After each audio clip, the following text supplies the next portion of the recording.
Glory to God. Isang mapagpalang gabi po sa ating lahat. Sadya nga po talagang napakasarap magpuri sa ating Panginoon. Amen. Isa nga pong masigabong palakpakan niya para sa ating Panginoon. So, yun. Bago po ang lahat, nais ko po kayong batiin ng isang mapagpalang gabi. Dahil mapalad tayong lahat, dahil tayo na naman ay kakain ng salita ng ating Panginoon. Amen? So, kuya, pabukas po sa topic po. Deuteronomy chapter 8, verse 2 and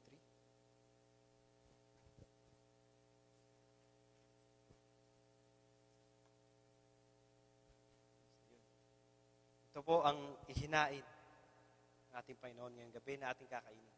Sa Deuteronomy chapter 8, verse 2 to 3. Sabay-sabay po nating basahin. At iyong aalalahanin ang buong paraan na ipinatnubay sa iyo ng Panginoon mong Diyos nitong 40 taon sa ilang upang kanyang mapangumbaba ka at subukin ka, nalaman kung ano ang nasa iyong puso, kung iyong gaganapin ang kanyang mga utos o hindi. At ikaw ay pinagpangumbaba niya at pinagdamdam sa kanya ng gutom at pinakain kanya ng mana na hindi mo nakikilala, ni nakikilala ng iyong mga magulang upang kaniyang maipakilala sa iyo na hindi lamang sa tinapay na bubuhay ang tao, kundi sa bawat bagay na nagmumula sa bibig ng Panginoon. So, bago ang lahat, tayo po manalangin. Atin po ipikit ang mita. Damhin natin ang pasensya ng ating Panginoon. Lord, Ama, maraming salamat po sa mga oras na ito, O God, na iyong pinagkaloob na naman, O God. This is a divine appointment to you lang, O God, upang ikaw ay papurihan, alalahanin, sambahin at luwalhatiin, Ama. Maraming salamat po sa ipinagkaloob mong pagkain na naman na aming kakainin, pagsasaluhan, O God, sa gabing ito. Maraming salamat, O God, sa buhay ng bawat isa na nagpagal, na nagpunta dito sa iyong gawain, Ama. Mapalad ang bawat isang narito ngayon, Ama, dahil ibubuhos mo ang iyong pagpapala, O God. Maraming salamat, O God, sa kalakasang pinagkakaloob mo, O God, sa pang-araw-araw, O God. Patawarin mo kami, O God, sa aming nagawang hindi mo kalooban, Ama. Lahat ng aming nasabi, lahat ng aming nagawa, na hindi kaya-aya, O God, sa iyong paningin. Patawarin mo kami, O God. Kami po ay naninikluhod sa iyong harapan, O God, sa iyong paanan, O God. Linisin mong ganap ang aming mga puso, O God. We open our hearts, O God.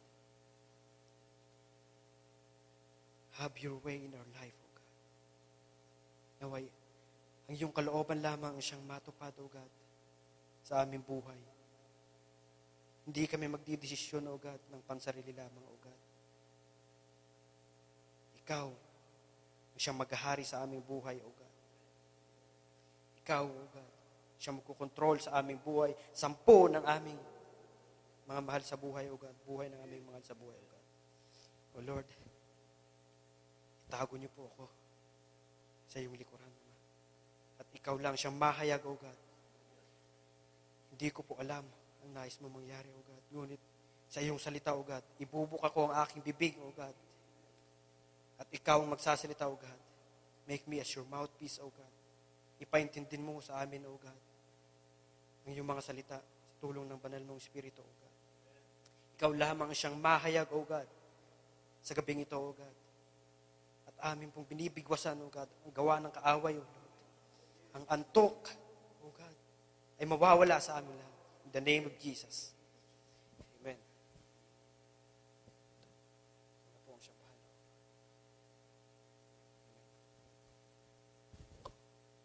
So, yun. Isang napakagandang ihinain ng ating Panginoon. Ang pagkain ay papakain sa atin. Deuteronomy chapter 8, verse 2 to 3.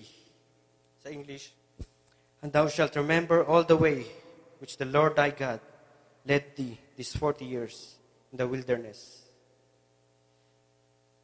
to humble thee and to prove thee, to know what is in thine heart, whether thou wouldest keep his commandments or no.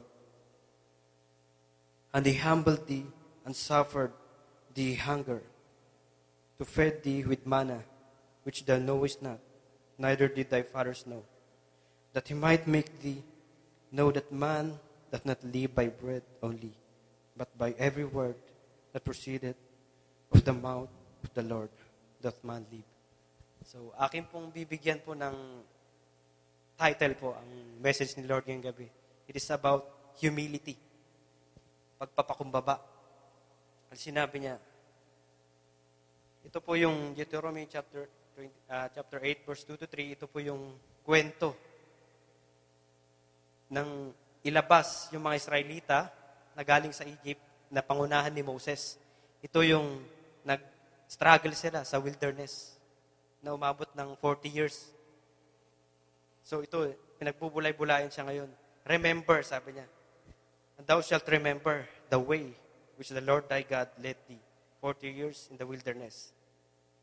Sabi niya. Dumako po tayo ngayon sa Proverbs chapter 11, verse 2. Pagka dumarating ang kapalaluan, ay dumarating nga ang kahihiyan. Ngunit nasa mababa ang karunungan. Sa English, when pride cometh, then cometh shame. But when the lowly is wisdom. So narito ngayon yung nagtatravel sila patungo sa pinangako ni Lord na lupa, the promised land nga kay Moses. So yun, narito ngayon yung pagsubok sa kanila. So bakit sila umabot ng 40 years? Dahil hindi sila makapaghintay. Hindi sila nakapagtiis. Nagmamagaling sila, nagmamarunong sila. Dahil malakas sila, pinagkalooban sila ng Lord ng kalakasan, nagmamalakas sila. Nagrereklamo sila, bubugnot sila. Kaya si Lord, sinusubukan niya sila. Inilabas na nga sila sa Egypt. Sumunod lang sila sa sinasabi ng Panginoon, sa bawat salita niya, na pinagkakaloob niya kay Moses, at si Moses ang nagsasalita, si Moses ang naging leader nila, hindi sila makapaghintay. Nandyan yung walang pagpapakumbaba sa bawat isa sa kanila. Nandyan yung nag-raise ng leader. Nagda-doubt, nag-ask ng question kay Moses. Kumbaga, parang minamaliit siya. Hindi nila talaga ipinagkaloob yung pagpapasakop sa kanilang leader na si Moses. At si Moses mismo ay nagkulang din. Nagkaroon ng kapalaluan. Doon sa 40 years na yun na naglalakbay sila, nagkaroon ng, yun na nga, hindi dapat mangyari, mga adultery, yan na. Maraming kasalanang nagawa. Kaya, lumayo, andyan na nasa pintuan na Malapit na sa pintuhan. Malapit na sa pinangakong lupa. Ngunit dahil nga sa kapalaluan, sa kasalanan, mas layong lumalayo. Dahil lumalayo sila sa Diyos. So yun. To humble thee and to prove thee, to know what was in thine heart, whether thou wouldest keep His commandments. Dahil binigyan na sila ng batas, commandments ni Lord, kung susunod lang sila, makakamit nila kaagad. Ipagkakaloob sa kanila kaagad kung ano yung nais mangyari ni Lord. Kung ano yung nais niyang ipakita sa kanila. Kaya niya ginawa to, pinahaba niya para subukan kung ano nasa puso nila, kung talaga bang susundin nila ang commandments ni Lord. So yun. Punta tayo kaya sa James chapter 1, verse 22 to 25. But be ye doers of the word, and not hearers only, deceiving your own selves. For if any be a hearer of the word, and not a doer, he is like unto a man beholding his natural face in a glass. 24. For he beholdeth himself, and goeth his way, and straightway forgetteth that manner of man he was. 25. But whoso looketh in the perfect law of liberty, and continueth therein, he being not a forgetful hearer, but a doer of the work, his man shall be blessed in his deed.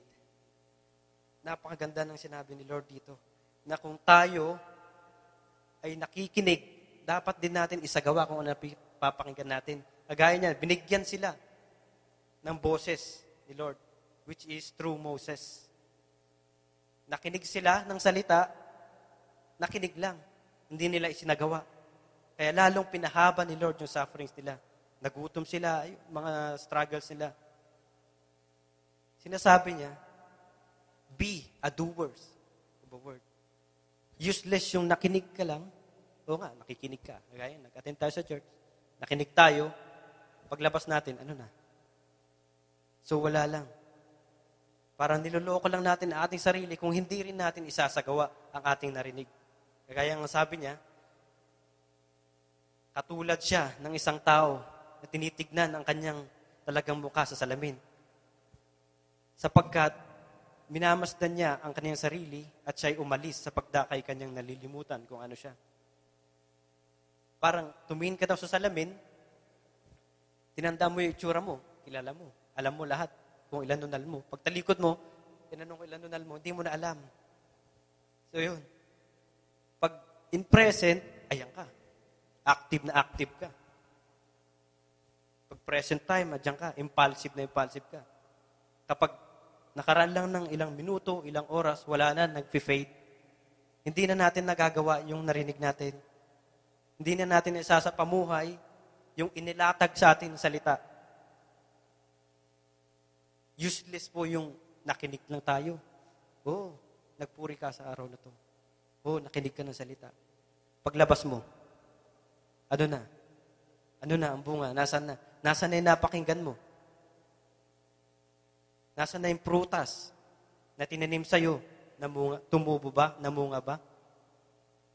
So kaya yun. Kaya tayo nakakaramdam ng struggle, paghihirap.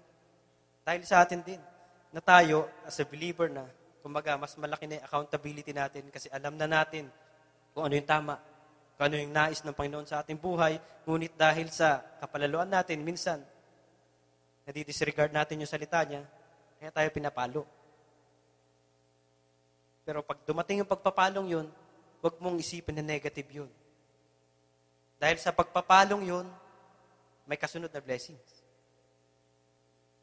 Sabi nga sa Jeremiah, chapter 29:11.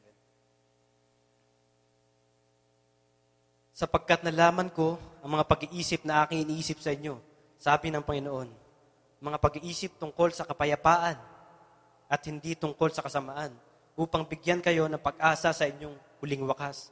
So naandun, yung struggleness na nararamdaman natin, yung problema, pagsubok, it's a part of His plan sa ating buhay. Hindi komot nagka-problema tayo, ano ba yan? Naglilingkod ako, nangyari sa akin to. Buti pa na hindi ako naglilingkod, buti pa di ako nakilala. Minimal lang yung mga problema. Pero ngayon nakakilala na ako, nagsiserve ako, mas mabibigat yung problema. Negative yung iniisip natin. Hindi natin nakita yung positive side na binibigay sa ating provision ni Lord. Yung problemang yun, yung pagsubok na yun, inalaw niya yun sa buhay natin para ihanda tayo sa pagpapalang kanyang ihinanda. Imagine nyo, yung itak, mapurol na. Kailangan mong kiskisin. Kailangan mong panipisin.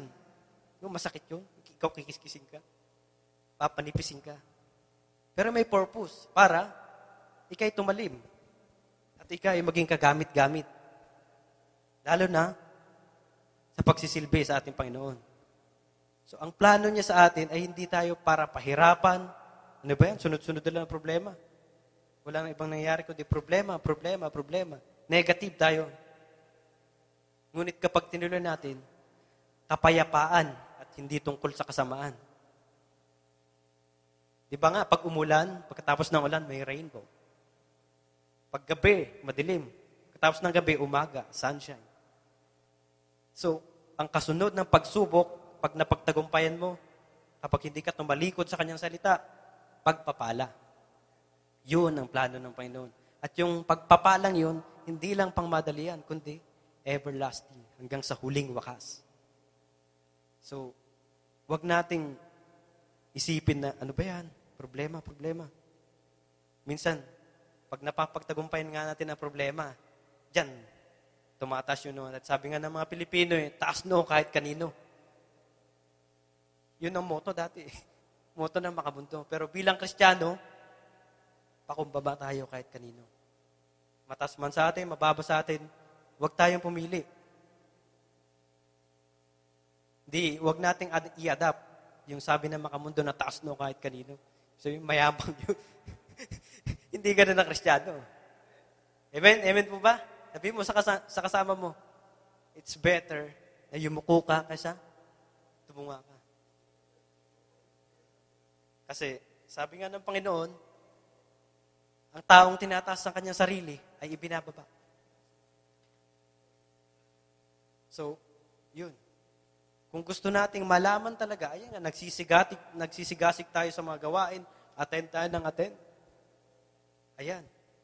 Pero kung wala sa iyong pagpapakumbaba, kailanman, hindi ipapakita ng Panginoon kung ano yung nais niya mangyari sa iyong buhay, kung anong plano niya sa iyo, papahabain niya.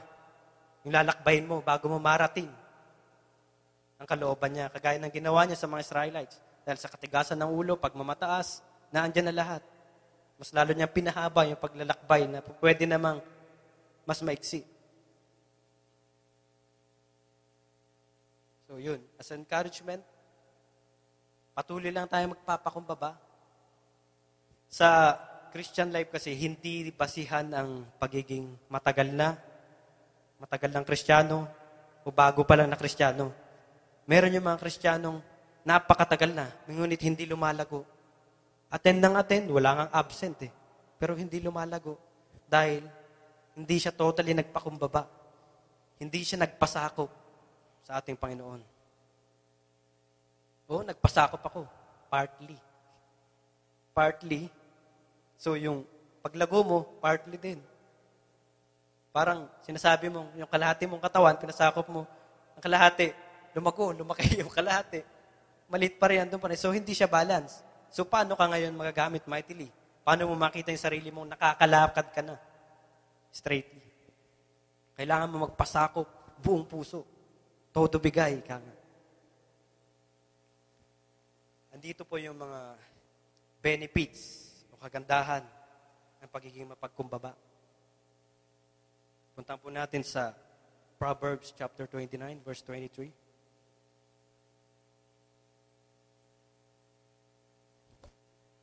Ang kapaluluan ng tao ay magbababa sa kanya.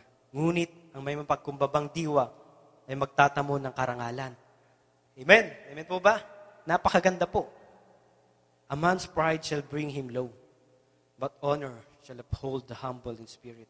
Kung sino yung mga taong mamataas, nakala mo napakarunong, napakatalino, napakagwapo, napakalaki ng katawan. Lahat. Siya na. Sabi nga nila, ikaw na. Kung sino yung mga taong ganon, sa bandang huli, sila ang ibababa. Amen po ba? At kung sino ang siyang nagpapakumbaba, sila yung mga hihirangin ng ating Panginoon, itataas. Di ba nga tayong pinili, tignan no, sila, Peter. Si Peter po ba ay mataas na tao? Mataas na pinag-aralan? Mayaman? Marunong? Matalino? Hindi. Siya isang mangingisda, dukha. Ngunit bakit silang tinawag? Dahil para ipahiya yung mga marurunong. Ibagsak yung mga nagmamataas. Dahil maraming mataas na tao. Mataas ang pride. Pipili ang Panginoon ng mababa upang uungusan niya ngayon. Siya ang gagamitin niya, pagkakalooban niya ng kapangyarihan para mamunga yung taong yon. Ipakita sa taong nagmamataas, taong nagmamarunong na wala siya kapag walang espiritu ng ating Panginoon. Amen po ba? Puntahan po natin ulit. Matthew chapter 23, verse 12. At sino mang nagmamataas ay mababa. At sino mang nagpapakababa ay mataas. So, napakarami pong verses, napakarami pong binitawan si Lord about sa humility po, sa pagpapakumbaba.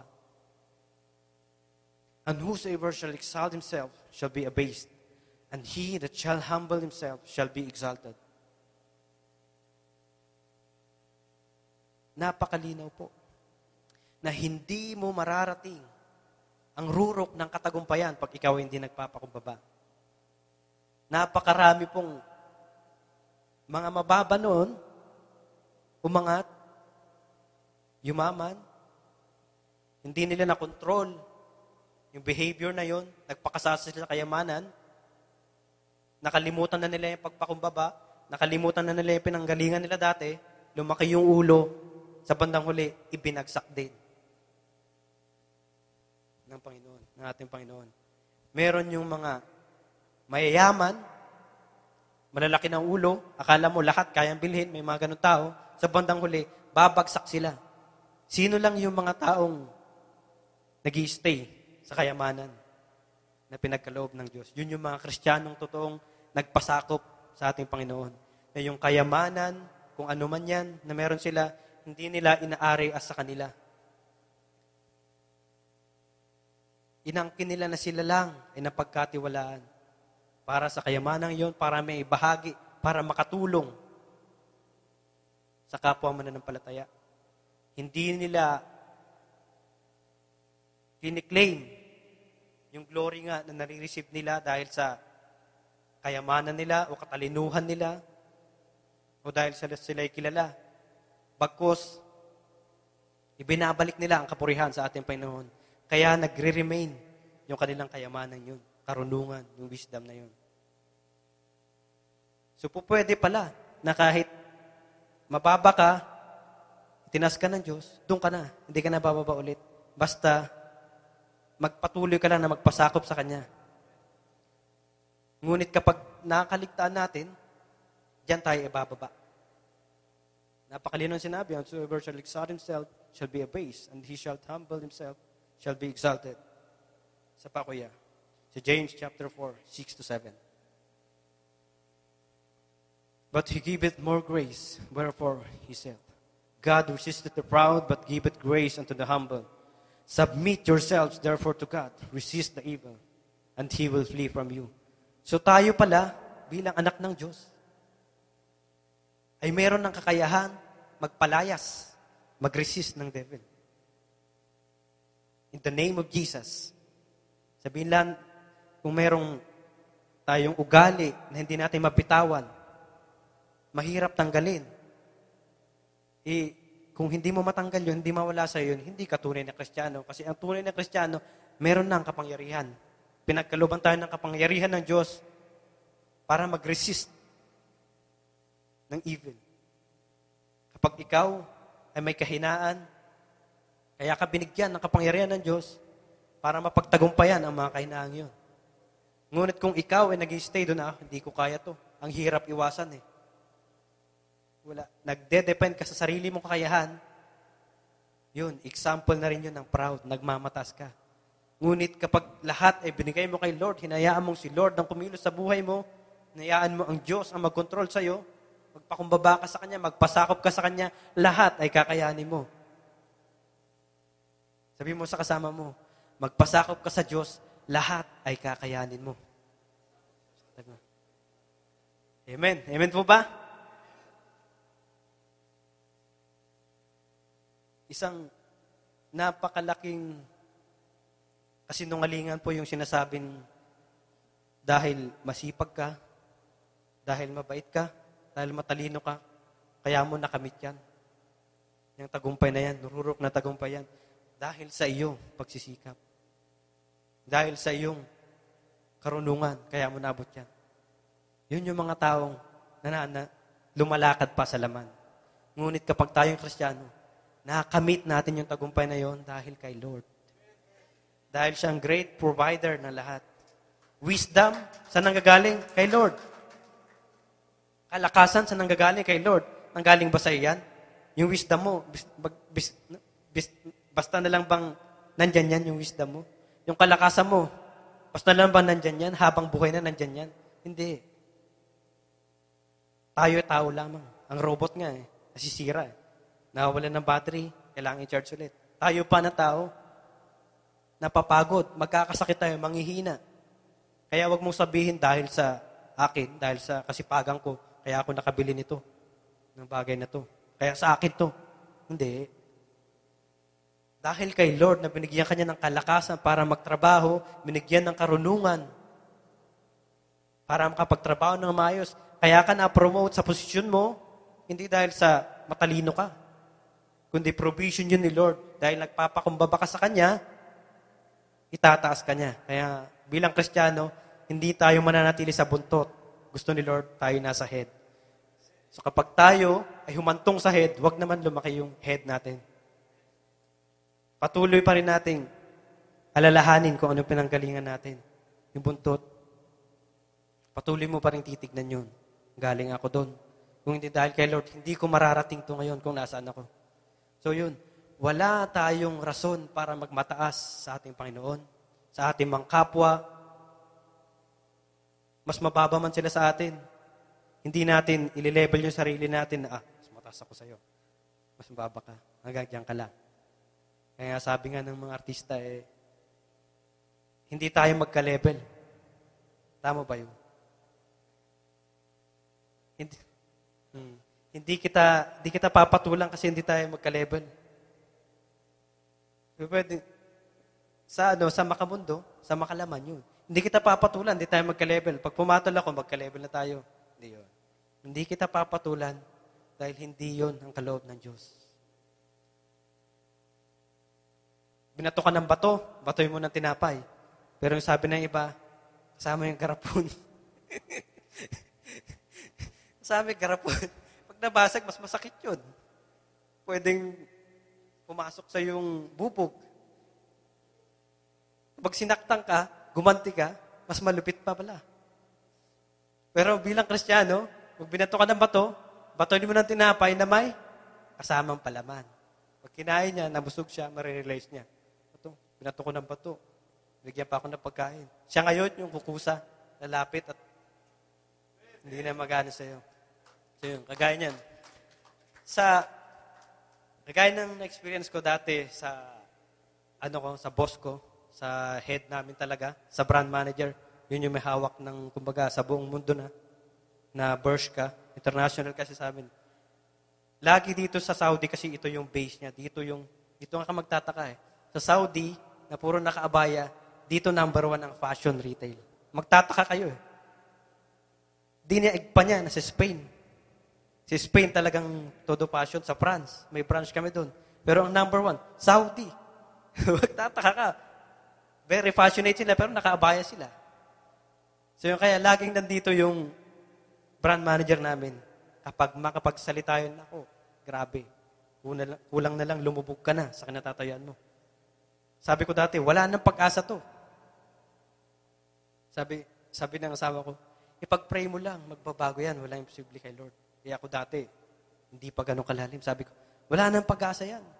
Lalo't ibang lahi yan, Muslim yan, wala. Mahirapan yan. Sabi ko. Hanggat hindi ako nagpakumbaba sa Panginoon, hindi ako naniwala sa Kanya na walang imposible sa Kanya, walang nangyari.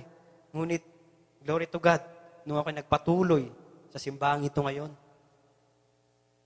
na pinili ng ating Panginoon sa pamagitan ng ating pastor, doon ko unti-unting nabuksan ang aking puso. Sabi ko, subukan ko kaya. Subukan ko kasi yun ang sinasabi. Wala namang masama. Pero ako dati. Pero nung talagang ginib ko, binuksan ko ang puso ko, talagang nagpasakop ako totally.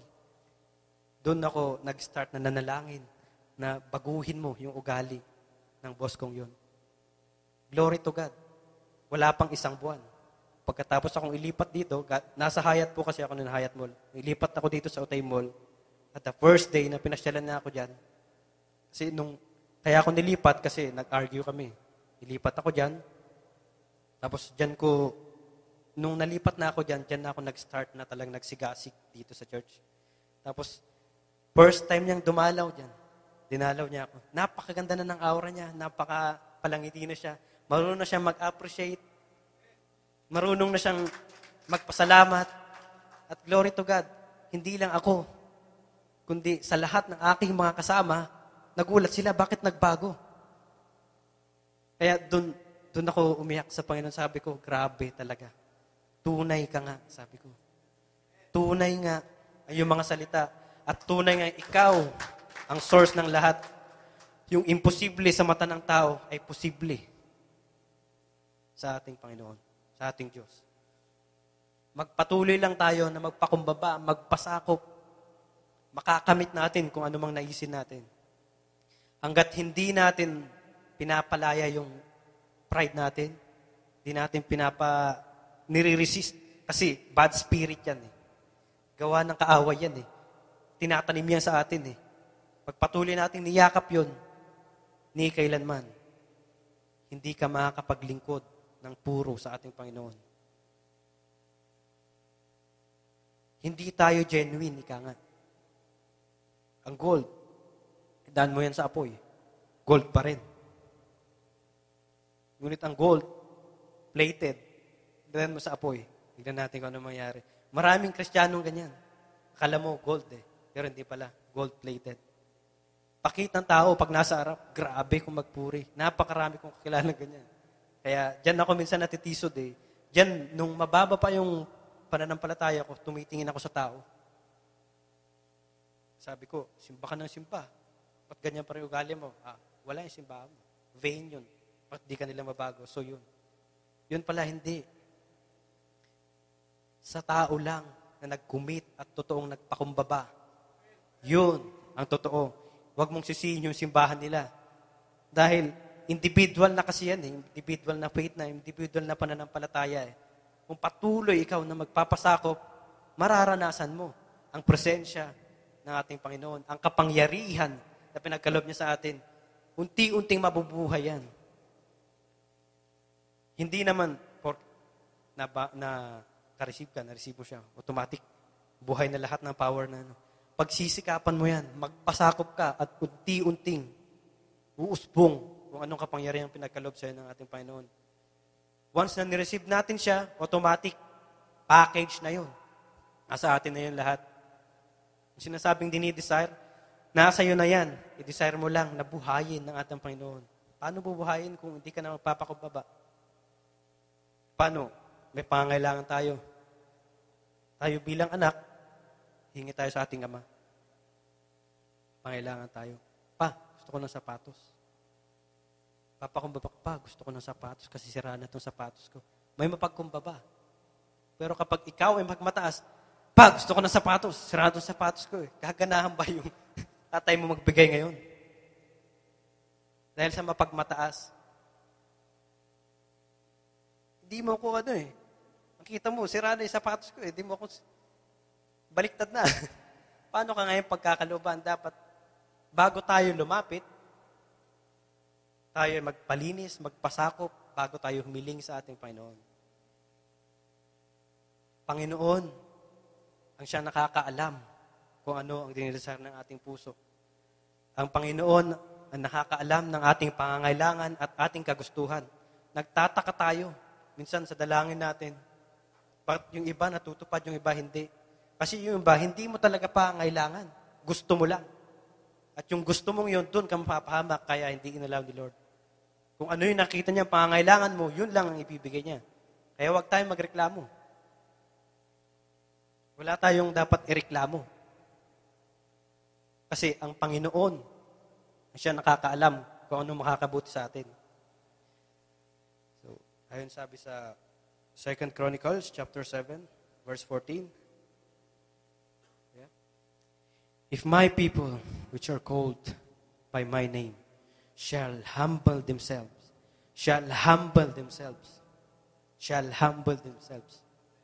and pray, and seek my face, and turn from their wicked ways, then I will hear from heaven, and I will forgive their sin, and will heal their land. Napakagandang verse po. If my people, sino yung mga tao niya? Amen, tayo po. Ano po? Gising pa po ba tayo? Amen. If my people which are called by my name shall humble themselves, tayo, ang mga tao niya, mga people niya. Kung tayo ay magpapakumbaba, na mananalangin. So yung pagpakumbabang, walang partner na panalangin, useless. Dapat kumpleto, mapagkumbaba, nanalangin.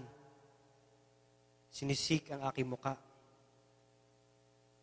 Kumpleto dapat. Nagpapakumbaba ako. Hindi ka naman nanalangin. hindi naman nakikita, wala. Yan ang sinasabing bunganga. Galing sa bunganga. Hindi galing sa bunga ng Holy Spirit. Ibig sabihin, hindi mo pa talaga totoong napapasok ng buo ang ating Panginoon. Nakapasok lang siguro. Binuksan mo puso mo kalahati. Hindi mo biniksan ng open para makapasok siya ng buong buo. Naipit pa rin, kalahati lang. Kaya wala, hindi mo mararanasan yung pagkilos niya sa buhay mo. Hindi mo mararanasan ng kapangyarihan na panagkaloob niya sa iyo. Hindi mo siya pinapasok ng buong buo. Hindi ka totally nagpasakop, nagpakumbaba sa Kanya. Sinabi niya, my people which are called by my name shall humble themselves and pray and seek my face and turn from their wicked ways. Talikuran natin kung anumang nakagawian nating kasalanan, nating nagagawa, nakasanayan. Sa pag-iinom, sanay na ako Alcoholic na ako. Naniniwala ka ba sa alcoholic na hindi na niya kayang tanggalin? Hindi. Excuse na lang niya sa sarili niya. Pero kapag once na gusto niyang tanggalin talaga yan, kaya niya yan. Ako po dati, na kaya 13 years old, 12 nga yata ako nun Nung pinapatikim na ako ng alak. By 13 years old, nag-start na ako naglasing. 13 years old ako, nung una ako umuwi sa bahay, lasing. Suka-suka pa ako. Nagulat yung papa ko ngayon. Ano nangyari dito? Kasama ko pa yung kuya ko noon. Nagulat sila. Yung kuya ko, sa pinsa ko, hindi nila pinakita sa mga magulang ko na lasing. Pinapasok ako sa kwarto. Humiga na ako doon. Suka-suka ako doon. Suka ako pang higaan ko. Nagulat yung mga magulang ko, nangyari. Sakit yata. Dali na sa ospital. Hindi alam. Naamoy nila yung suka, amoy alak, ang baho. So, ano nangyari sa'yo? Parang, yung parents ko rin, hindi rin totally na hinigpitan. Sabi, ano nangyari sa'yo? Ba't ka uminom? Ganito, ganyan. Kung iinom ka, kunti lang yung kaya mo. Imagine. Kasi sa amin magpipinsan, normal na lang yun Imbis na matakot ako kasi papagalitan, hindi. Na-encourage pa ako. Pwede pala. Pwede pala uminom kunti lang. Nabuhayan ako ngayon, so yun na. Diretso na, inuman yan. Inom na inom. Dumating yung time na hindi ako, para sa isang linggo, hindi po pwedeng hindi ako makainom ng, dati nga, araw-araw yan. Araw-araw talaga, kahit nga, nasa na ako, high school ako, third year high school ako sa City High. Bawal na bawal ang alak doon. Pag nahulihan ka ng bawal, expelled. Ang ginagawa namin sa C2, Apple, nalagay namin yung GSM Blue. Tapos lagyan ng extra juice. Magkakulay na ng C2. Sa loob ng school, habang nag-lecture yung teacher, Tol, tagay mo na. Papasahan kami doon. Hanggang sa mamaya, yung malaking C2, ubos na yon. Pagkatapos ng recess, medyo may tama na kami. Diretso na. Inuman na yun. Sa paglabas namin, hindi na kayo babalik. Grabe. Akala ko di ko na matatanggal. Nandyan yung, dahil sa kalasingan ko, yung inuupuhan ko, nung nag-inuman kami, doon na rin ako nakatulog, lahat na. Pagising ko, bakit puro suka na damit ko? Grabe. Naranasan ko, tumira ako sa Pines Pines Park. May tulay doon. Naranasan ko gumagapang sa tulay. Pagdating sa dulo ng tulay, merong police station doon. Grabe talaga. Sabi ko, wala na, hindi ko na matatanggal ang alak talaga. Buhay ko noon, alak. Kumbaga, sa barkada, walang silbi ang barkada pag walang alak na nakaharap sa inyong mesa. Walang silbi ang kwentuhan. Napaganda ng kwentuhan Walang kwenta yan. Walang alak Hanggang nakapag-asawa na ako, nauwi na ako sa bahay ng asawa ko sa may Kalasyaw nga. Pagdating doon, yung mga bayaw ko, ganun din, manginginom din. Grabe. Meron kami tinatawag na Saturday session, Tuesday session. Every Saturday and Tuesday, nagiinuman kami yan. Lasing talaga ako, lasing. Nabibitin pa kami doon. Minsan ako, nag-aaya pa ako, Wednesday pa lang.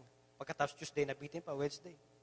Akala ko dati, hindi ko na matatanggal Pero nung ako ay nabahagian talaga ng totoo, pagbabahagi ng salita ng Diyos, nabago. Nag-attend na ako sa Dubai noon. Nag-attend ako ng mga gawain. Oo nga, nagpupuri. Pero ako, socialization ng habol ko, ang daming chicks eh. Grabe ang buhay ko dati. May asawa na ako, may anak na ako. Pagdating doon sa Dubai, binata ako. Nag-attend ako sa church, hindi dahil gusto ko makilala si Lord. Hindi, dahil daming chicks eh. Yung nakasama ko nag-aaya sa akin, chicks eh. Para lang, maano siya, tawag dito, mabuhayan siya. Pumapayag to. Nahihila ko na to sa ating Panginoon, sa Panginoon pinaglilingkuran ko. Mahuhulog yung loob niya. Puri ka sa oras na yun. Paglabas, yan na. Ano na, day off eh. Inuman na. Pagkatapos ng inuman, disco, babae. Grabe, napakarami pong simbahan ganyan. Diba? Napakaraming gumagawa ng ganyan. Kaya doon ko nasabi, mga kasama ko nga mismo, kung magpuri, grabe, iyak, nang iyak. Gagapang na pag nagpe-praise. Paglabas, nandiyan na mga boyfriend nila, ibang lahi pa. Kaya nandiyan, nasusukat kung gold ka nga o gold-plated. Ang totoong nagpasakop sa ating Panginoon ay hindi gold-plated.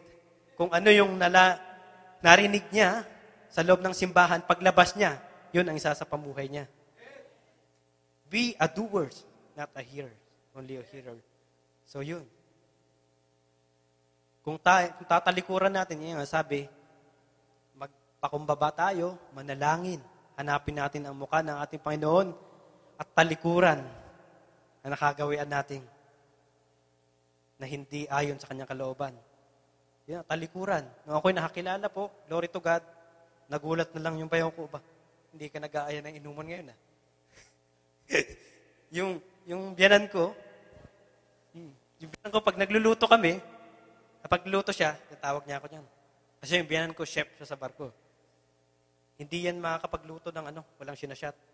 Iyayain niya ako, Rex, kuha ka ng doon kasi may may grocery din yung biyanan kong babae. So yun, open, daming alak. Tuwan-tuwa nga akong pagdating ko, daming alak sa rep. Alak, sakto sa akin to. Pero dati, pag magluluto kami, nagsishot kami. Kwentuhan, yun yung banding namin. Pero nagulat na lang, by the time Sunday yon, ako pa nga nag-invite sa asawa ko kasi siya din pinanghihinaan na rin siya kasi bago din lang siyang Kristiyano. Sabi niya, tinatamad ako. So pakiramdam ko, ayun sabi ko, bago ko pumunta rito, malapit na eh. 1.5 months na lang sabi ko, nakadalo ko ng gawain sa Dubai. Pagdating dito, grabe, wala pa rin nangyari. Sabi ko, gusto kong madaluan yung tunay, kaya ako gusto kong maranasan yung tunong kapangyarihan ng Diyos. Sabi ko, nagpunta kami sa church ng asawa ko. Glory to God. Doon ako naumpisang nabuksan. Doon ako dinurog ng Panginoon. Sabi ko, ito na siguro, matagal kong inihintay. Automatic, nagpabaptize ako. Lahat ginawa sa akin doon. Paglabas ko, iba. Sa new. Dinaan ako sa apoy. Dinaan tayo sa apoy kung puro pa tayo. Yun yung unang pagdadaan sa'yo. Andun na. Andiyan ka na. Lahat na, ginawa sa'yo. Paglabas mo, andyan na naman. Yung mga kaaway na mas lalo kong titirahin. Paglabas ko, Sunday yun. Walang pasok. Mga bayaw ko, yan na. Nakaredy na nga yung mesa. Inihintay pala ako. Kaya pala, may miss call. Hindi ko na kasi focus ako. Kaya pala maraming miss call. Pagdating ko, ang tagal mo naman. Kanina ka pa namin hinihintay na andyan na alak, pulutan. Pero sabi ko, kung iinom ako ngayon, useless. Yung narinig kong salita, useless. Yung pagtanggap ko sa Panginoon. Kasi bumabalik na naman ako. Isinuka ko na, yung masamang nakagawian, kakainin mo ulit. Parang aso, nasusurukan na, kakainin ulit. So kung ganun ang mananalaytay sa'yo, hindi ka mag-grow.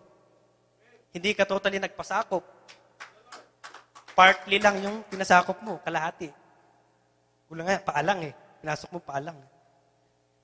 Na pag napasok, atras ulit. Babalik ulit. Hindi yun ang gusto ng Panginoon. Kung tatalikuran natin, ating masamang nakagawian, then, He will hear from heaven. Didinggin niya tayo mula sa langit, and I will forgive their sins. Papatawarin tayo. Doon lang yung totoong kapatawaran mangyayari sa atin. Hingi tayo ng hingi ng tawad. Dasal tayo ng dasal. Pakumbaba tayo ng pakumbaba sa salita. Ngunit sa puso, hindi naman totoo. Hindi naman gold yung sinasabi, yung pinapakita natin. Gold-plated lang. Ikaw nga magsanla sa sanla mo, gold-plated. Accept pa yun. Sa ating Panginoon, mas marunong pa siya sa nagtitingin sa sanlaan kung gold yan o hindi. Ang mata ng ating Panginoon, tagos yan hanggang sa iyong puso, sa buto-buto. Kita niya kahit ano mo tinatago mo. Kahit magsuot ka ng doble, triple, 4, 5, 10. Kala mo di niya makikita na sa loob mo. Mas kita pa rin niya. Malupit pa siya sa X-ray vision. Lahat. Wala kayong matatago. Ay sinabi mo, nagpakumbaba na ako. Sigurado ka. Tanungin mo sarili mo talaga. Kung nagdadalawang isip ka, wala. Hindi mo pa rin mararanasan at hindi niya diringgin ang iyong mga panalangin at hindi niya papatawarin ang iyong mga kasalanan. Tigit sa lahat. And I will heal their land. Sabi, hindi niya papagalingin ating lupa, ating bahay, ating sarili. Kung ano yung kasamaan na nasa atin, still, magre-remain yung kasamaan. Hindi yung totally makakast out. Hindi totally mare-resist. Ngunit ikaw, kung tunay na nagpasakop, mararanasan mo. And I will heal their land, sabi. Isa ka sa pinagsabihan niya yon. Kung ito ay susundin mo, isa ka sa pinagsabihan niya. I will forgive their sins. And I will heal their land. Papatawarin niya ang iyong mga kasalanan. Pagagaling niya kung anumang sakit meron ka, anumang problema na dinadala mo. Lahat yan.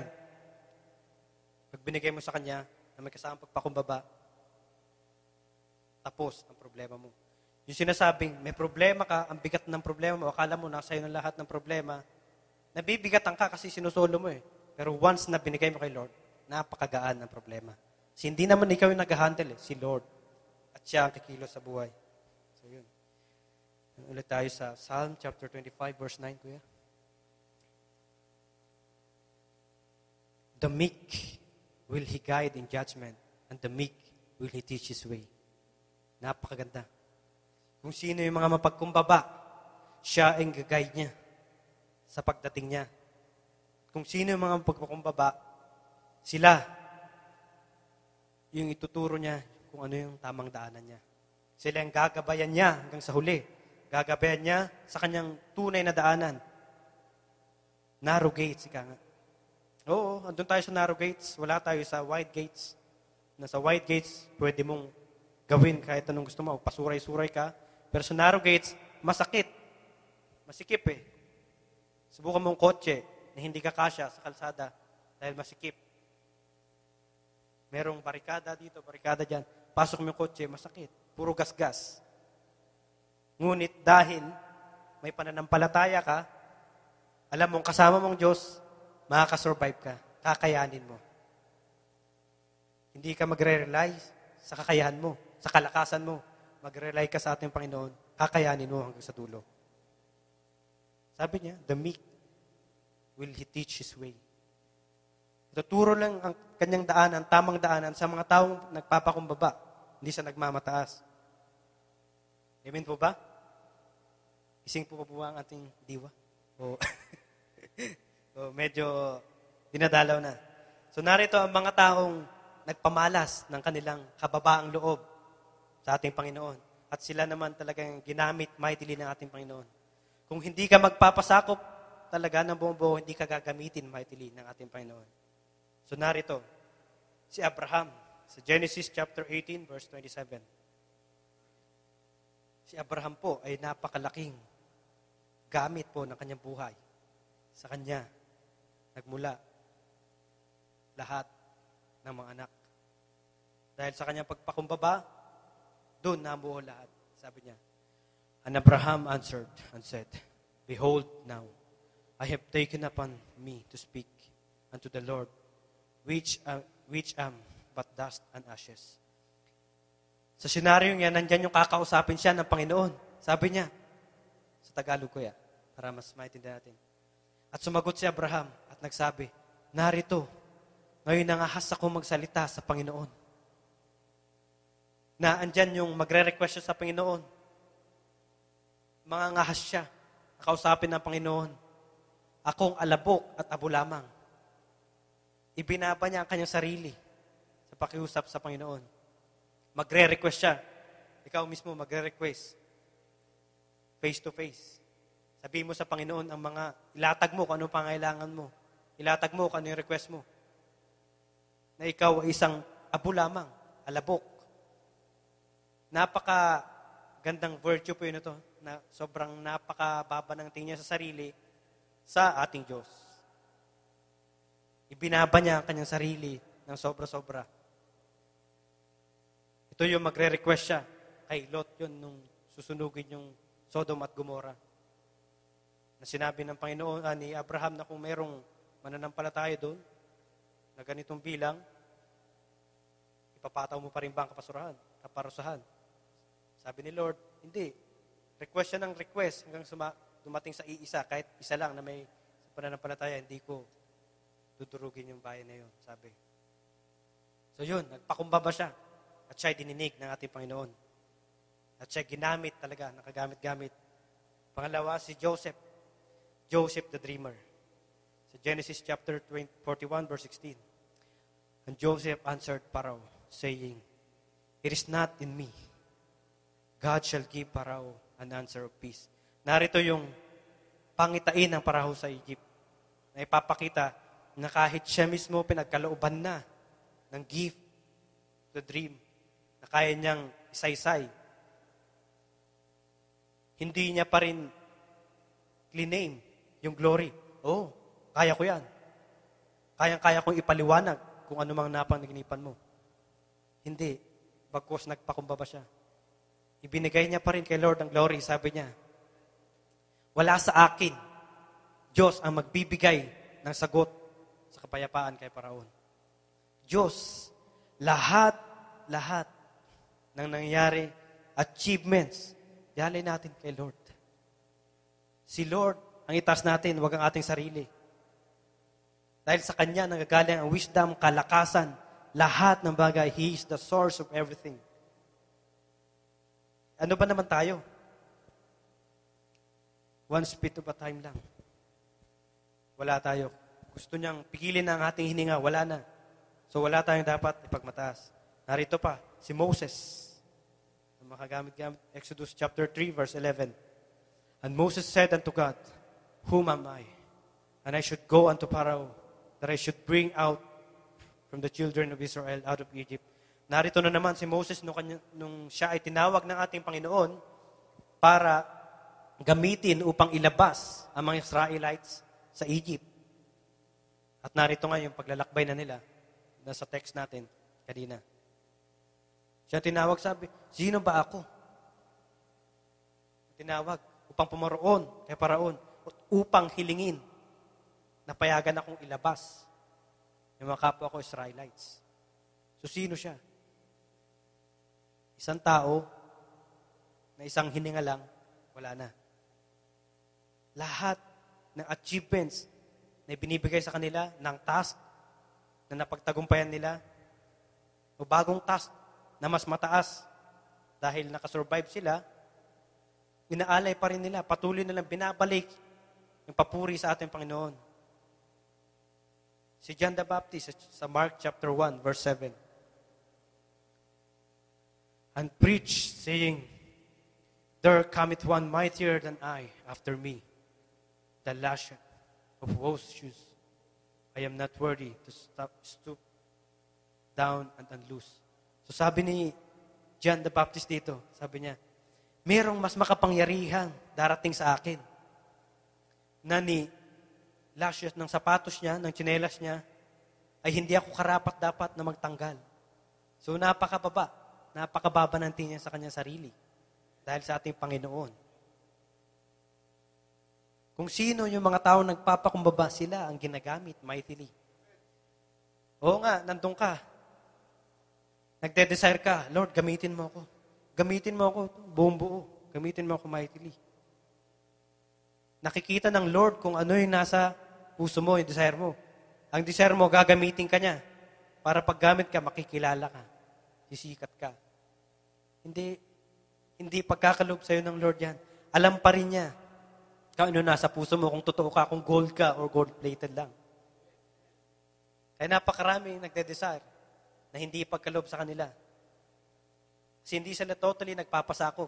Nangingibabaw pa rin ang kanilang sarili kaysa sa Espiritu ng Diyos sa kanila. Amen po ba? Ito, last, si Paul. Sa 2 Corinthians chapter 10, verse 1.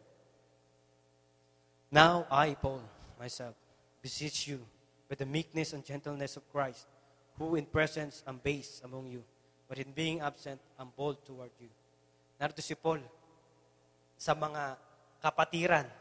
Narito ako, nagpapakumbaba sa inyong harapan. Sa pangalan ng ating Panginoon. Nagpapakumbaba siya sa harapan ng kanyang mga kapatid. Siya na yung preacher, kumbaga. Siya na yung nagpapalakas sa kanila. Siya yung nangangaral ng salita ng Diyos. Pero pagdating sa mga kapatiran, sa mga pinangangaralan niya, nagpapakumbaba pa rin siya. Dahil yun ang kagustuhan ng ating Panginoon. Ngunit, kapag wala sila sa harapan niya, siya ay malakas. Imagine, sikat ka.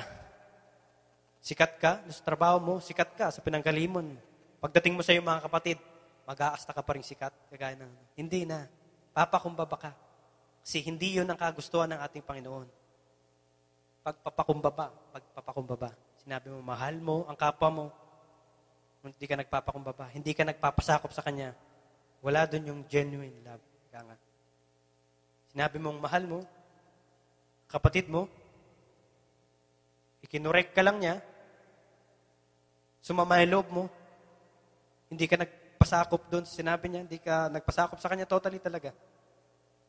Nasaktan ka, nagrebelde ka, wala na. Nasira na yung pagmamahalan, yung samahan. Totally, walang nangyaring genuine love doon dahil walang pagpapasakop na nangyari. At narito ang pinaka mataas sa lahat na naging example na gumawa ng kababaang loob. Sino yung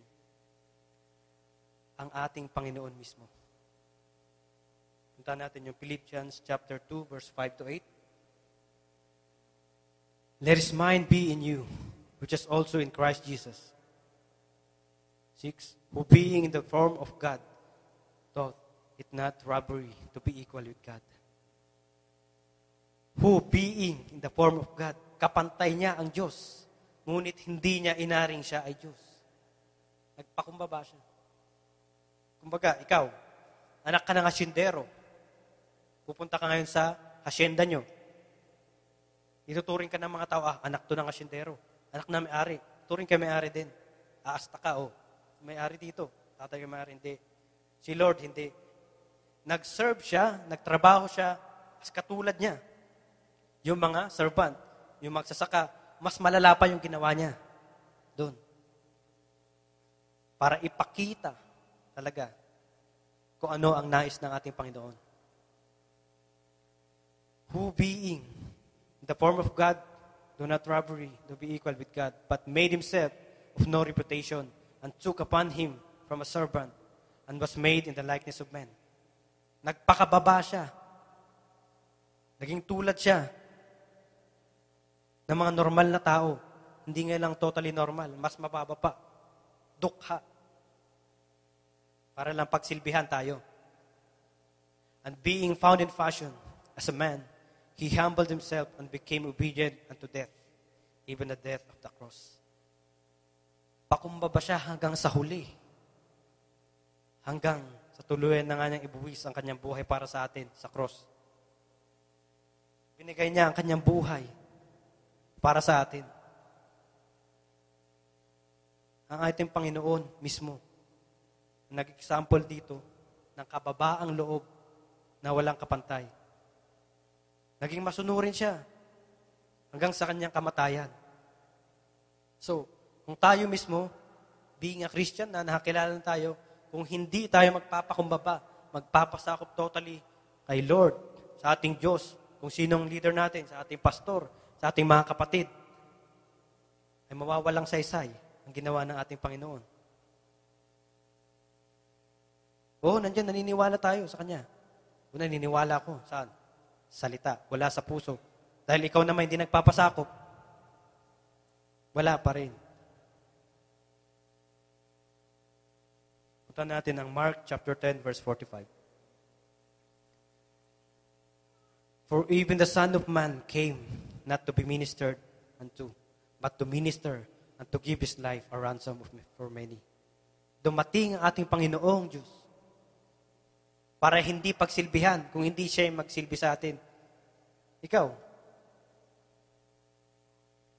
illustrate natin. Ikaw, katulong ka. Katulong ka sa bahay ng amo mo, mayaman. Yung amo mo, galing sa trabaho, pag uwi ng bahay, siya pa ba magluluto sa'yo? Ikaw yung katulong niya. Ipagluluto ka ba niya para pakainin ka? Maglinis ka ng kwarto. Siya yung maglinis ng kwarto mo. Baliktad. Pero si Lord, yun ang ginawa niya. Na-imbis siya yung pagsilbihan natin, kasi siya ay king, baliktad. Siya ang nagsilbi sa atin. At ibinuwis niya ang kanyang buhay para sa atin, para sa ating kakaligtas. At para maging available yung heaven para sa atin.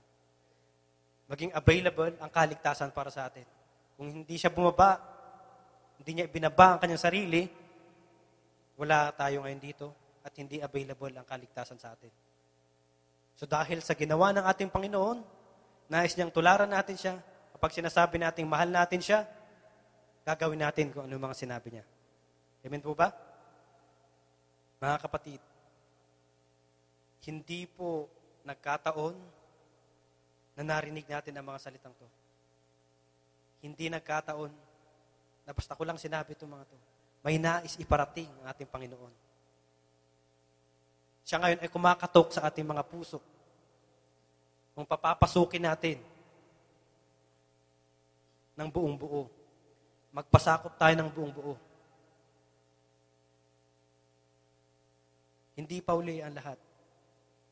Ngayon, ang araw. At sabi mong gabi na, araw pa rin. Araw ng ating Panginoon. Ngayon, ang araw na totally, magpasakop tayo ng buong buo. At pag uwi mo mamaya, manalangin ka. For sure. Bubuksan ng ating Panginoon kung ano ang nais niya mangyari sa ating buhay. Ipapakita niya sa iyo kung ano ang plano niya sa ating buhay. Magpasakop ka lang ng buong buo. Amen po ba tayo doon? Amen. At lastly, Philippians chapter 2, verse 12. Kaya nga, mga minamahal ko, kung paano ang inyong laging pagsunod na hindi lamang sa harapan ko, kundi bagpos pa ngayong ako'y wala, ay lubusin ninyo ang gawain ng inyong sariling pagkaligtas na may takot at panginig. So, ang salvation pa rin na kay Lord, at kung tayo ay naniwala sa Kanya, nagpasakop sa Kanya, nagpakumbaba, totally hinayaan natin siya ang mangyari sa ating buhay, ang Kanyang will, ang matupad sa ating buhay, the grace of the Lord upon us. Ang kaligtasan ay pagkakalob ng ating Panginoon. Tayo ay magpakumbaba, magpasakop, work out natin ang ating salvation na may takot at panginginig na sumunod sa Kanyang salita at sumunod sa Kanyang mga ginagamit na lingkod, which is ngayon, ang ating pastor. Kung ano ang Kanyang sinasabi, dinggin natin.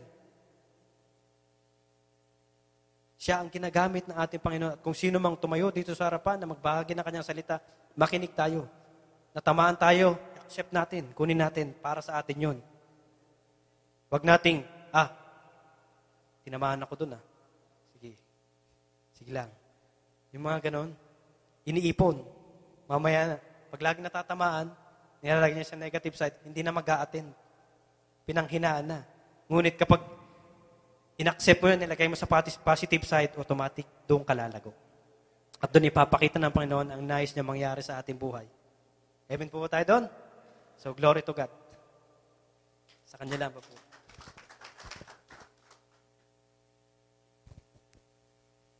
Praise the Lord. Very powerful message. Palpakan natin ang buhay, ang Diyos sa buhay ni Kuya Rex. Amen? Walang imposible sa Diyos, mga kapatid. Kaya sabihin mo dyan sa iyong katabi, you are next in line.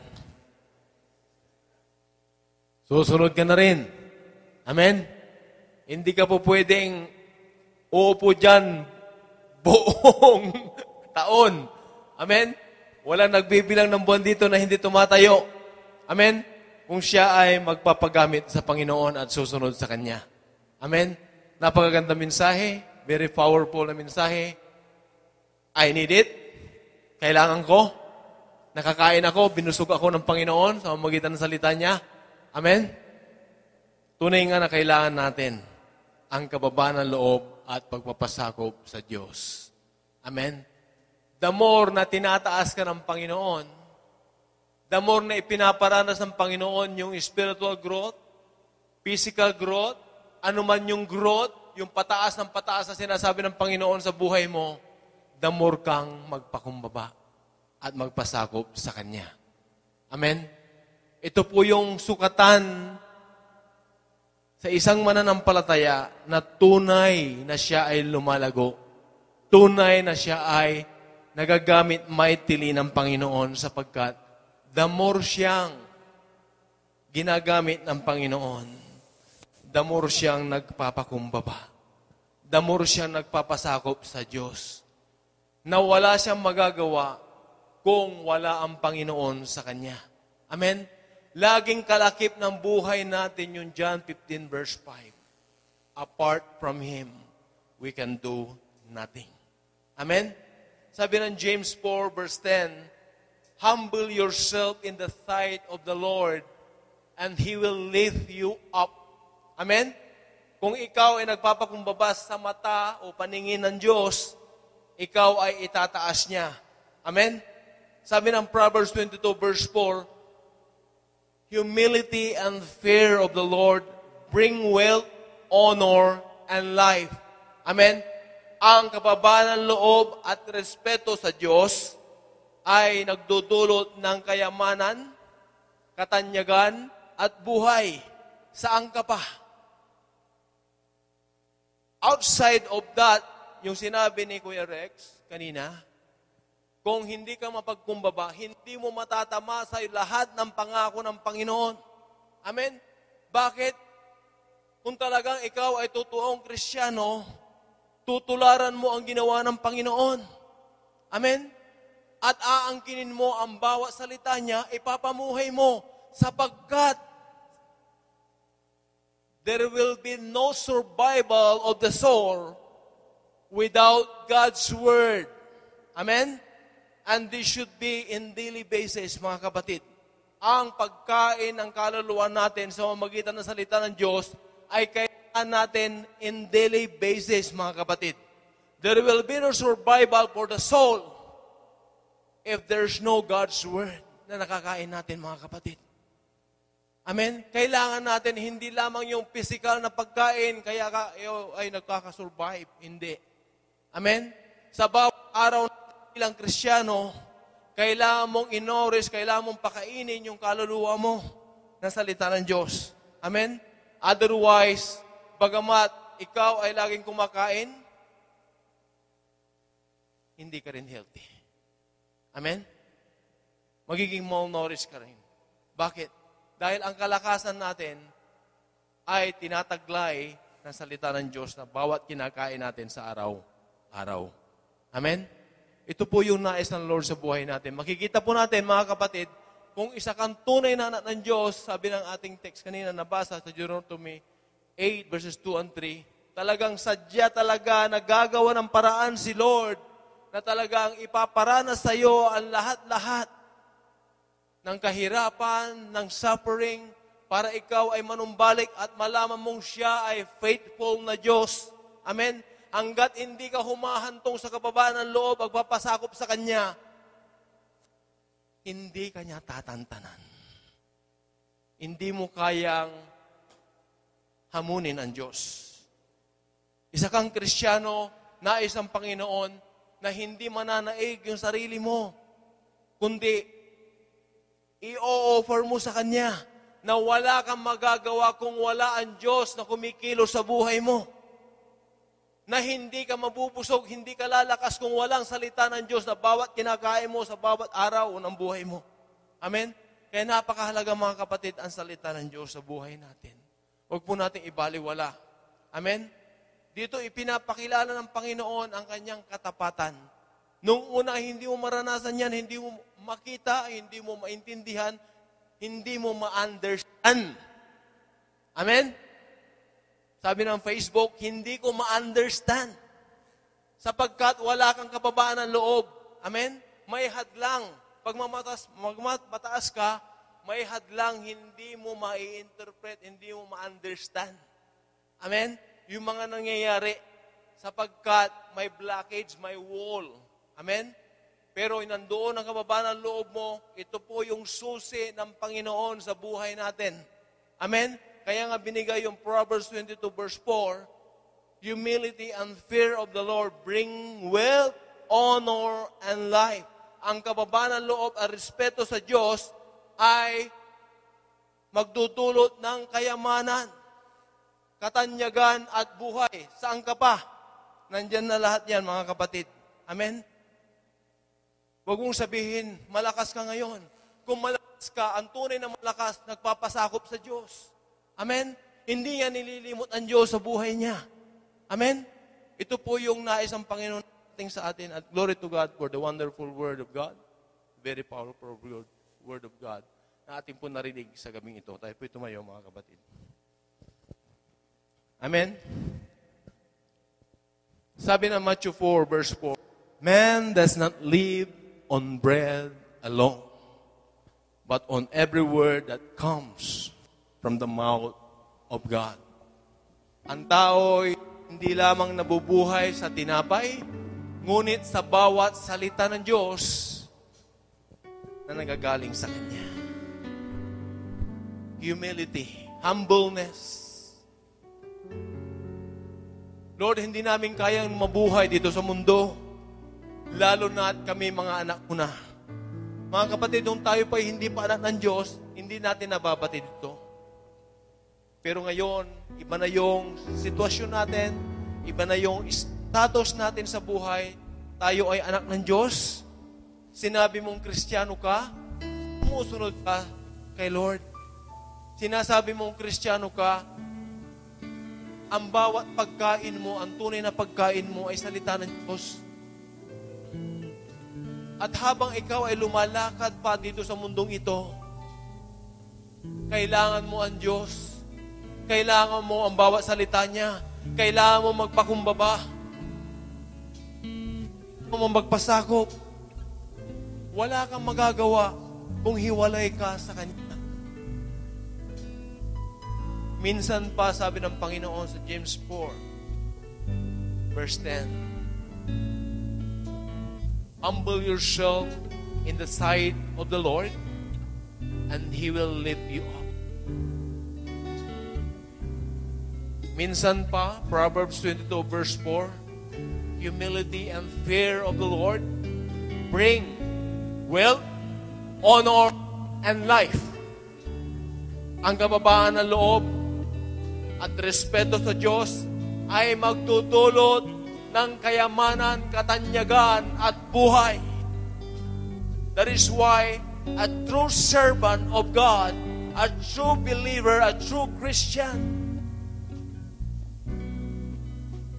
na nagpapakumbaba sa Panginoon at patuloy na rumirespeto sa Diyos, sumusunod sa Diyos, matatanyag ang Panginoon sa pamamagitan ng kanyang buhay. Magkakaroon siya ng kayamanan. Ang kayamanan na yan ay punong-puno siya ng kapayapaan, kagalakan, pag-ibig. Punong-puno siya ng bunga ng banal na Espiritu ng Diyos. At magkakaroon siya ng buhay. ang buhay na walang hanggan, walang patid na buhay. Ano man ang pagdadaanan niya sa buhay, buhay siya at wala siyang patid na mabubuhay sa biyaya ng Panginoon. Panginoon, ito po kami. Umaharap sa iyo. Maraming salamat, Panginoon. It's another opening, O God, sa buhay namin. You have reminded us, Lord, about your word, about how a Christian should walk. Lord, narito po kami. Iisang Diyos,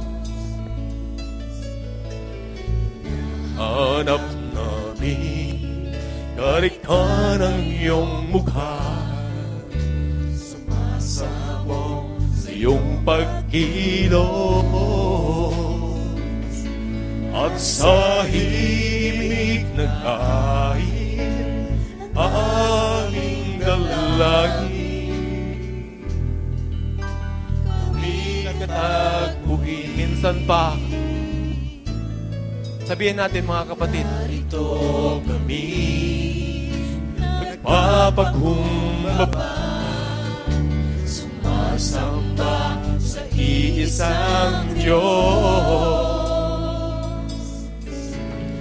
Nahanap namin, karikhan ang iyong mukha, sumasamo sa iyong pagkilos, at sa himig na aming dalangin, kami katagpuin. Iparanas mo sa amin ang iyong kapangyarihan, ipamanas mo sa amin ang iyong kaluwalhatian, hanggang ang aming kaluluwa'y mapuspos ng lubusan, at sa aming kalaging ay bumaba ang kalangitan. Dakila ang iyong ngalan, iparanas mo sa amin ang iyong kapangyarihan, ipamanas mo sa amin ang iyong kaluwalhatian, hanggang ang aming kaluluwa'y mapuspos ng lubusan, at sa aming kalangitan ay bumaba ang kalangitan. Dakila ang iyong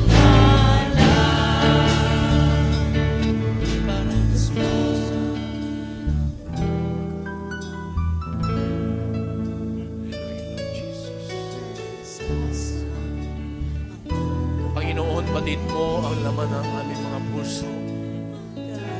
Sa mga sandaling ito, Panginoon, simula pa, Panginoon, ng gawaing ito, God. Kinatok mo na, Panginoon, ang puso ng bawat isa sa amin. Lord, mangyari, Panginoon, na hindi namin aaya matapos ang gawain ito, Panginoon, na hindi namin binuksan ang aming mga puso at hindi namin pinatuloy ang iyong mapagpala at banal mong salita sa buhay namin. Sapagkat, Lord, hindi pwedeng mabuhay ang aming kaluluwa na hindi nakakakain ng iyong mapagpalang salita. Kailangan namin, Panginoon, ang bawat salita mo. Patuloy kami, Panginoon, na nagpapakumbaba, nagpapasakop sa iyo, Panginoon. Patuloy mong ihain sa amin ang mga salita mo, patuloy kami makakain. Upang lalo lumakas ang aming kaluluwa, na magpakumbaba sa iyo, magpagalit sa iyo, sumunod sa iyo, Panginoon. Sapagkat, Lord, ang tunay na kumakain ay iyong salita. na nagnanamnam ng iyong salita, Panginoon, ay nagpapakumbaba. At ang tunay na nagpapakumbaba sa iyo, Panginoon, ay naglilingkod sa iyo, sumusunod sa iyo, Panginoon. Lord, kailangan namin ang pagkain mula sa iyo para patuloy kami makapamuhay dito sa mundong ito. At dahil, Lord, kami nakakain ng iyong salita, patuloy mo, Panginoon, na minumold ang ay mga puso upang magpakumbaba, magpasakop sa iyo. Dahil, Panginoon, sa iyong pagmumod sa amin, makakasunod kami, Panginoon, sa iyo. Makakapaglingkod kami sa iyo, Panginoon.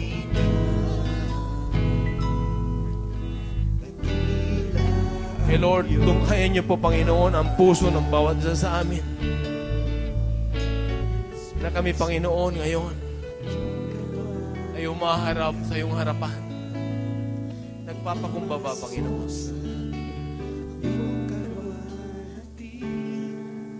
Tanggapin niyo, Panginoon, ang bawat buhay namin.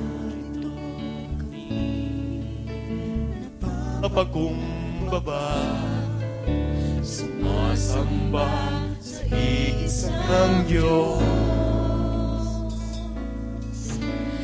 Hinahanap namin kariktan ang iyong mukha.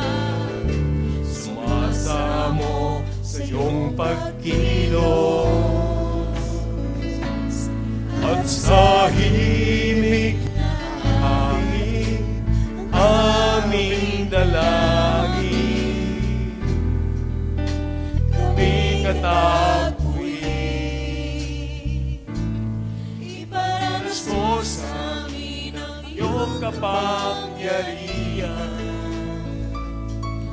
Ipamalas mo sa amin ang iyong kaluwalhatian. Ang aming kaluluwa'y mapuspos ng lubusan, at sa aming kalagitna'y bumaba ang kalangitan. Dakila ang iyong ngalan,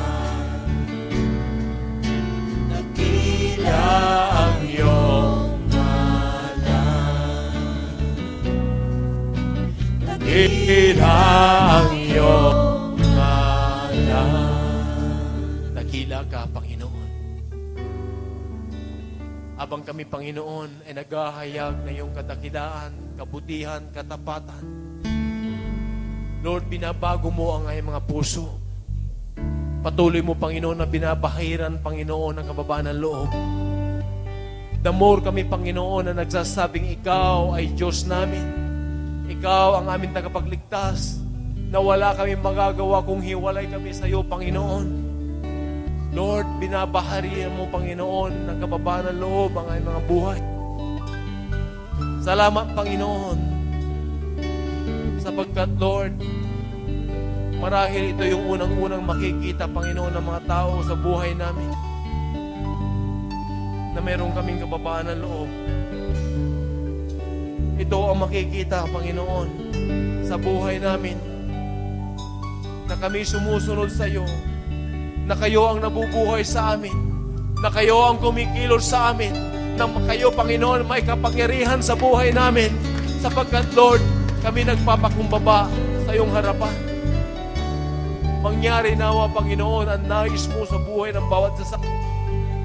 Na, Lord, tunay nga, Panginoon, kami dinisign mo bilang gold, hindi lang gold-plated, Panginoon.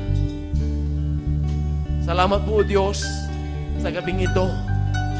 Salamat, Panginoon, sa lahat ng salita, Panginoon, na namutawi at narinig, Panginoon, na nanggaling sa iyo. Salamat, Panginoon, sa iyong ginamit. Patuloy mong pagpalain, Panginoon. Patuloy mo, Panginoon, i-mold, Panginoon, na habang siya ay pinagpapala mo, Panginoon, Lord, the more siya magpapakumbaba, magpapasakop sa iyo, Panginoon. At the more namin makita, Panginoon, yung anointing na tumataloy, Panginoon. na galing sa iyo. Ito po ang nais mo, Panginoon, sa buhay namin. At Lord, lahat po kami, Panginoon, ay binigyan mo ng open door, Panginoon, na magamit mo. At nagdidesisyon kami, Panginoon, sa araw na ito, na kami ay magpapagamit sa iyo, Panginoon, at susunod sa iyo. Salamat, Panginoon, sa gabing ito na ginawa mo sa buhay namin. Ayaw mo, Panginoon, ang bawat tinuro mo, Panginoon, ay magkaroon ng kabuluhan sa buhay namin. Magkaroon ng kapangyarihan sa buhay namin, Panginoon.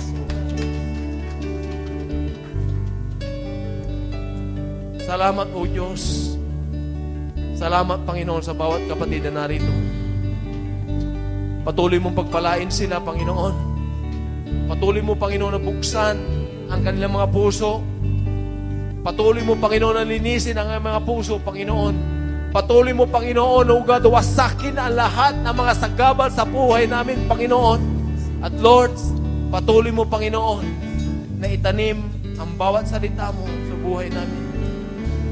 At bigyan mo kami, Panginoon, ng kakayahan upang isabuhay namin ang mga salita mong natanim sa aming mga buhay.